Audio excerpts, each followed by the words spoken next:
I got it. Let's try it and rate it 1 through 10. Blue edition. Firstly, I got When the Moon Hatched by Sarah A. Parker. This is a thick book, literally 700 pages of pure fantasy dragon romance. It's kind of Fourth Wing meets Throne of Glass meets a romance novel. I would give this a solid 7.4 out of 10. Really good if you're looking for something both fantasy and cutesy. Next up, I read Does It Hurt by H.D. Carlton. This is the same author that wrote Haunting Adeline.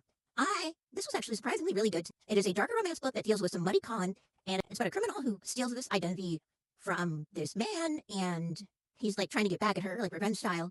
But then they end up both getting marooned on this lifehouse with this kind of crazy old man and had to figure out what's going on. I know it sounds complicated, but it's really not. H.D. Carlton always just writes intriguing characters for me. And even if you weren't a fan of Haunting Adeline, I think this one might be for you. 8.9 out of 10. Third blue, we've got Pucking Around by Emily Rath. I did not know hockey romance books were like this. I did not realize that they were all smut. This is a reverse harem about a physical therapist falling for 3 of the hockey teammates or whatever. It was a little too light romance for me. I prefer dark romance. I was struggling to pay attention to this plot. So for that reason, I'm going to give us a 4.44. Yeah, 4.44 out of 10. I will recommend to my friend anything above 5, or to my like TikTok viewers anything above a 5. This just wasn't for me, and this probably isn't for somebody who views my channel specifically.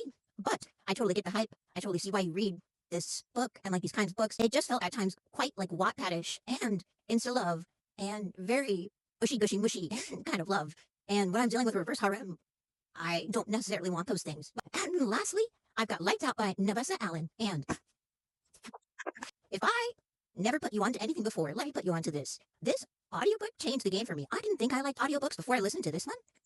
And now I do. And now I love them. This is a stalker ex-nurse romance. If you are not a dark romance girly and somehow you're on my page, read this, okay? This, I'm sure you've seen his audios all over TikTok, but the whole balaclava, like he thinks he's blind because his balaclava is on backwards. Like, this book is so funny.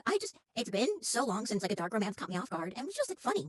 Yeah, this book was so good. I will give it a 9.5 out of 10. And I'm knocking off 5%, like 5.5, whatever, because I want to say like the last 20% started to stale out plot-wise for me.